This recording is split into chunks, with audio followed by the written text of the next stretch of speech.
Midnight Special is a fantastic movie that's criminally overlooked and is truly the hidden gem of 2016. It's written and directed by Jeff Nichols, who's responsible for making another great movie called Mud and Take Shelter. When I heard about this movie and that he was attached to the project, I was immediately intrigued. But it was seeing the trailer and knowing Jeff's influences for the film that really got me excited to see it. It's like an 80s throwback that brilliantly combines elements of E.T., Close Encounters, Starman, and Stephen King, yet uses these elements to make it its own. What's great about this movie is Jeff's attachment to the story and giving some of his strongest directing I've seen since Mud, which makes us even more intrigued and involved around the mystery and having us invest in the characters and situations. And not only that, but given that this film is his first studio production, having worked on solely indie films, I'm actually quite impressed on his seamless transition to bigger projects, that he was truly passionate with the story and made the movie as himself. And what I mean by that is that he, not the studio, was truly in charge of the production, unlike other indie filmmakers whose transitions to studio productions felt impersonal, artificial, and studio controlled. What makes this movie even better is Jeff Nichols' understanding of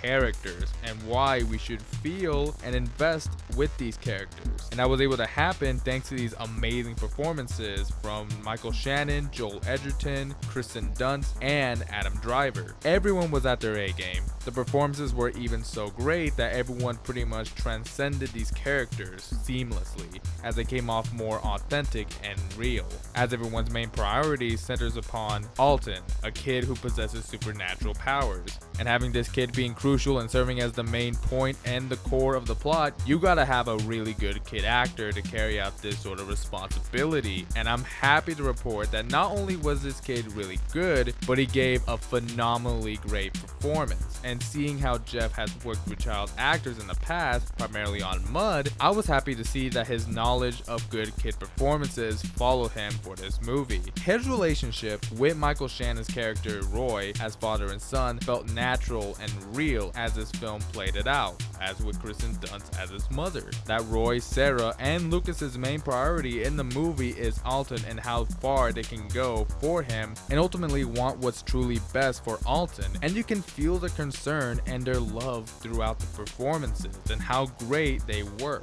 There's also a great reference in the movie on Superman, and it was kind of funny for me because Michael Shannon played General Zod in Man of Steel.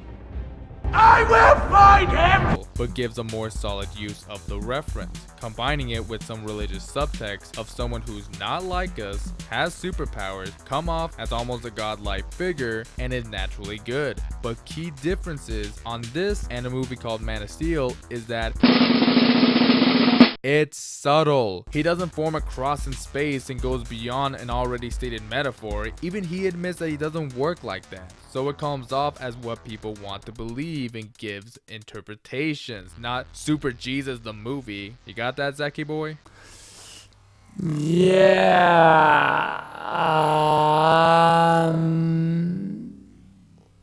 The cinematography is great, especially at night, on how naturally dark it looks, as well as the score, which has this 80s-like synth going, like a John Carpenter score, which is perfectly fitting for this movie as it subtly pays 80s tributes. The visual effects were surprisingly great and well spared. The budget for this film was $18 million, yet looks far more costly than that, because they knew when to use visuals at certain key points and not make this movie special effects fueled, but focuses more on characters. If the movie had better marketing and a wider release, it would have had more traction and attention. I wanted to see this movie and support it, and would have too if it was in my theaters, but it wasn't playing in any of my theaters. And next thing you know, it's already on Blu-ray. This is the Iron Giant type of bad marketing. You had one job, Warner Brothers, but I was glad to still catch it and watch it and say that this movie needs a lot more exposure. This might be Jeff Nichols' most passionate project since Mud, and I look forward to his next film project. So please go check out this movie, because if I already haven't stated it, it's really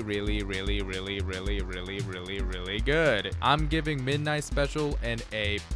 Go see it now!